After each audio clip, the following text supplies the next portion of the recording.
Au Mali maintenant, la concertation nationale commence. La junte au pouvoir depuis le coup d'État du 18 août dernier doit rencontrer ce week-end partis politiques, sociétés civiles, anciens groupes rebelles, syndicats et journalistes.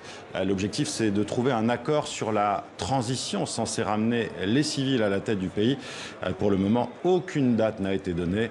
La communauté internationale devrait avoir un œil attentif sur ces rencontres.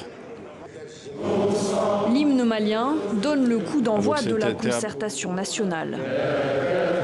Face à une salle quasi comble, les militaires sont au garde à vous. Le moment est solennel, il suscite d'immenses espoirs. Tout le monde aujourd'hui n'aspire qu'à une seule chose, un Mali uni, prospère et pacifié.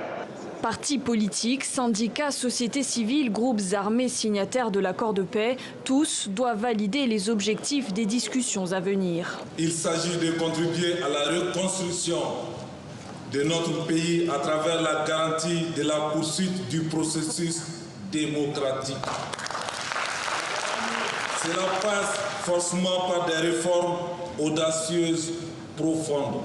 Mais derrière les sourires de façade, l'inquiétude est grande. Quelle future transition pour le Mali? Combien de temps va-t-elle durer? Qui doit la conduire?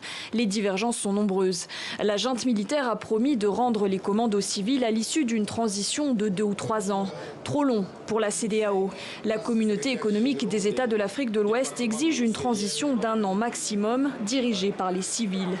Des civils aux manettes des institutions, c'est aussi le souhait du M5 RFP, la coalition meneuse de la contestation populaire qui ne veut surtout pas être écartée du processus. Le temps presse. Depuis le coup d'État du 18 août, c'est le vide institutionnel au sommet de l'État. Dans le nord du pays, cette instabilité fait peur. Loin de la capitale, les habitants se sentent délaissés. Il n'y a toujours pas même un semblant de paix. Donc, ce coup d'État, pour nous, ça pouvait être la fracture, quoi.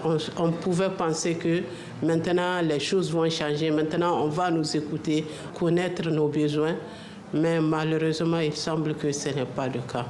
La concertation nationale se poursuivra du 10 au 12 septembre à Bamako, avec la participation des délégués régionaux et ceux de la diaspora. Et on est en direct de Bamako avec notre correspondant Kaourou Magassa.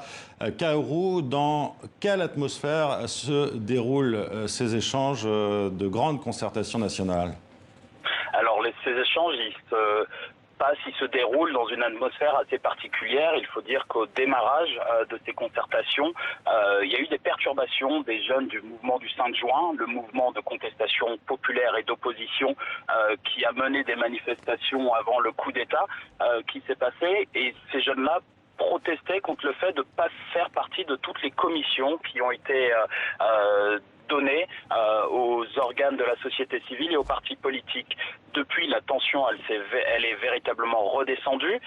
J'ai pu visiter les différentes salles de commission. Il y en avait 5, dans lesquelles plus d'une centaine de personnes étaient regroupées. Et les débats étaient vifs, très vifs, sur l'architecture et les organes de la transition. Vous l'avez rappelé en titre, parce qu'il y a des questions importantes qui vont se poser au Mali, notamment celle de la direction de cette transition. Est-ce que ce sera un civil ou un militaire? On en saura plus à la fin de la semaine prochaine, car les discussions vont se poursuivre au CICB, au Centre international de conférence de Bamako, la semaine prochaine, où tout cela sera clôturé par les militaires accompagnés des civils et des partis politiques. Kaourou Magassa en direct de Bamako avec nous.